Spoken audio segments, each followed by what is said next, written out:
দুপুরে যখন আমার সব কাজ শেষ হয়, কাজ শেষ হয় না যদিও, যত করবে তত কাজ।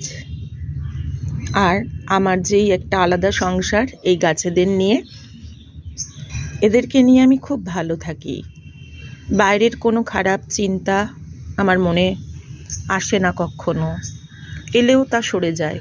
কারণ আমি এদের সাথে এসে অনেকটা সময় কাটাই, এদের সাথে এসে আমি গল্প করি, কথা বলি, আমার ভালো লাগা, আমার খারাপ লাগা সব কিছুই আমি এদের সাথে শেয়ার করি। এদের গায়ে হাত বুলিয়ে দিই, এদের এসে চুমু খাই। জানি না, লোকে হয়তো আমাকে পাগল ভাবতে পারে, তা ভাবুক, তাতে আমার কিচ্ছু যায় আসে না। কিন্তু আমি এদের নিয়ে ভালো থাকি এবং থাকবো। যতদিন সুস্থ থাকবো, যতদিন ভগবান আমাকে শক্তি দেবেন, আমি ততদিন এদের সাথেই থাকবো, এদের নিয়েই কাটাবো। শুভ দুপুর বন্ধুরা।